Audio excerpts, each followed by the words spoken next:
नमस्कार, city post में आपका स्वागत है। मैं स्नेहा भारती आपके साथ। बिहार में कोरोना ने कोहराम मचा कर रखा है। चारों ओर मौत से हाहाकार मचा हुआ है। स्वास्थ्य व्यवस्था की काफ़ी लचर स्थिति है।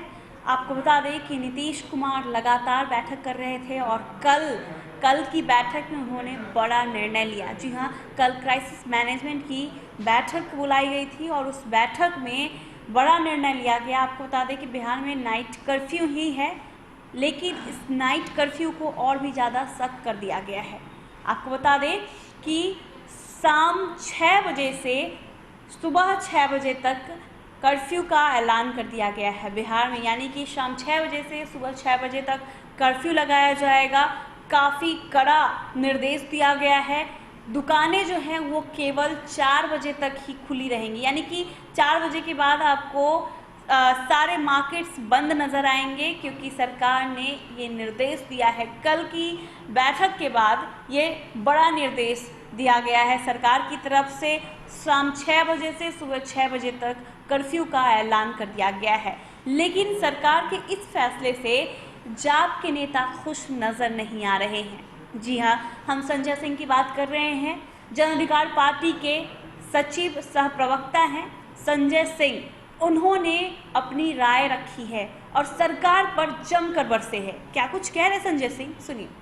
फैसले से मैं तो बिल्कुल संतुष्ट नहीं हूँ। जहाँ तक मैं दिन रात लोगों को जो सेवा करने का काम कर रहा हूँ, ज़रूरतमंद लोगों को ऑक्सीजन से लेकर के दवा तक भी देने का काम मैंने किया। अब बाज़ार में देख रहे हैं, घूम रहे हैं। ऑलरेडी लॉकडाउन की तरह स्थिति तो पहले से बनी हुई थी। ज़रूरतमंद लोग ही बाज़ार में निकल रहे थे। आप दिन में देखेंगे तो कहीं कहीं आदमी इक्का दुक्का दिखेगा, लेकिन ये 4 बजे से जो सारे मार्केट को बंद का प्रोग्राम अचानक बना दिए, यह बहुत कारगर नहीं है। 6 बजे से आपने कर्फ्यू लगा दिया। पहले 9 बजे से कर्फ्यू था, तो 6 बजे से कर्फ्यू, 6 बजे का वक्त है, शाम का वक्त के आदमी थोड़ा बहुत कोई भी कार्य करने के लिए निकलता था, वो टाइम आपने नष्ट कर दिया। दूसरी बात है कि आपने कहा कि ज़रूरतमंद लोगों पर वैसी कार्रवाई नहीं होगा, प्रतिबंध नहीं होगा। जैसे कि आपने बोला शादी में या मरनी में 20 लोगों का, शादी में 50 लोगों का।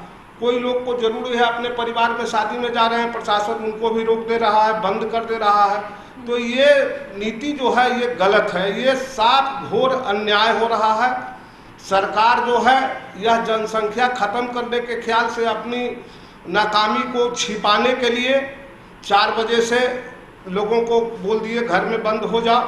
ये बिल्कुल गलत है। वहाँ की स्थिति में अपने आदरणीय राष्ट्रीय अध्यक्ष पप्पू जी के साथ 3-4 बार मैंने हॉस्पिटल का भी दौरा किया। कल रात भी मैं था। तो स्थिति वहाँ का इस तरह से बना हुआ है कि जो मृत बॉडी है वह 2 से 3 दिन पड़ा हुआ है। पैकिंग करने वाला कोई नहीं है। उसके गार्जियन बिलख बिलख के रो रहे हैं। और किसी तरह से अगर उन्होंने एम्बुलेंस बुलाया तो डॉक्टर गायब है, नर्स गायब है। रात भर हम लोग जब घूमने का काम करते हैं तो किसी भी हॉस्पिटल में कहीं भी नर्स नहीं है, कहीं डॉक्टर नहीं है। बद से बदतर स्थिति स्वास्थ्य विभाग का बना हुआ है। प्रत्यय अमृत जी ने कहा, हाईकोर्ट आपने देखा होगा, संज्ञान लिया सरकार से और बोला कि स्वास्थ्य व्यवस्था को सुधारें। तो ये स्वास्थ्य व्यवस्था को सुधारने के बदले इन्होंने क्या किया कि 4 बजे से लॉकडाउन के तरह माहौल बना दिया। लोग आज से घर में ही बंद रहे। तो 4 बजे आप सोचिए कितना कड़ा धूप होता है। एक सब्जी वाला, छोटा दुकानदार, ठेला रिक्शा वाला कैसे काम करेगा, कब काम करेगा, लोग कब सामान खरीदेंगे? आपसे मैं जानना चाहता हूँ।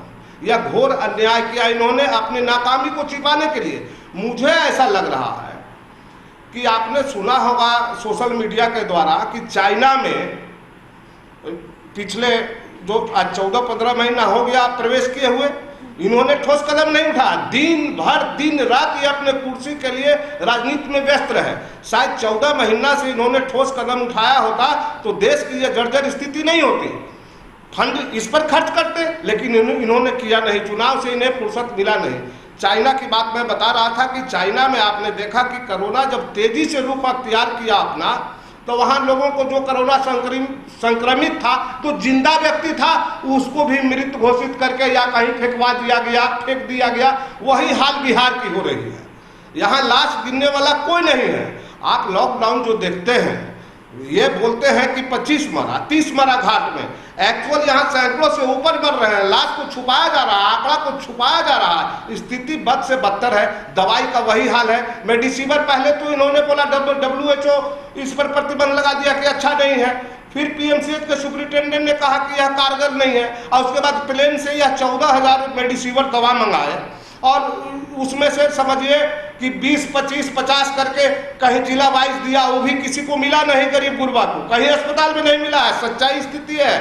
परसों से दवाई आया यहाँ, लेकिन किसी से अस्पताल में आप जाके पता कर लो, कहीं किसी को नहीं मिला।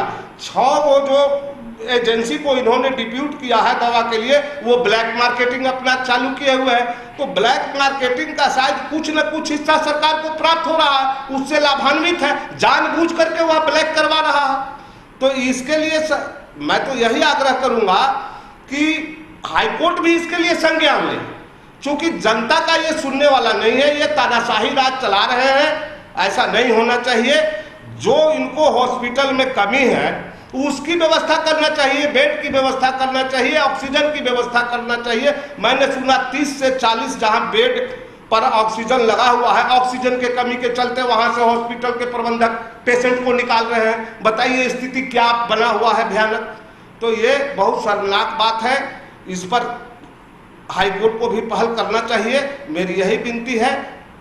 और मैं समझता हूं कि बिहार सरकार ही नहीं बल्कि पूरे भारतवर्ष में ये मोदी जी जो हाल कर रहे हैं, शायद इनकी मनसा है कि वही चाइना के स्थिति पर यहाँ से सारे गरीब को मरवा दें। एक दवा आप सोचिए, मेडिसिवर दवा 40 से 70 हजार रुपया मार्केट में मिल रहा है। कोई जरूरी नहीं है कि आपको मिल जाए। गरीब 40 हजार रुपया कहाँ से लाएगा? कहाँ से लाएगा 40 हजार रुपया? आप बता, आप दवा शायद 2700 या कितना दाम है, और उसके बाद एक व्यक्ति को भी पूरे हिंदुस्तान के अंदर 2700 रुपया में दवा नहीं मिल रहा। एक व्यक्ति को भी आप हमको दिखा दीजिए तो हम गुलामी लिखें। ये स्थिति है देश का, उस पर सुधार नहीं कर रहे हैं। लेकिन लॉकडाउन लगाने के लिए मीटिंग किया, सारे जितने भी जिलाधिकारी थे सब लोगों ने अपने मंतव्य दिया। मैंने पहले भी बोला था, आप ही के चैनल पर बोला था कि लॉकडाउन लगाना उचित नहीं है। व्यवस्था सुनिश्चित करें, सुधार करें कि लोग कैसे जीवित रह सकें, कैसे बच सकें, उसके लिए कदम उठाने की जरूरत है। बंदी निदान नहीं है।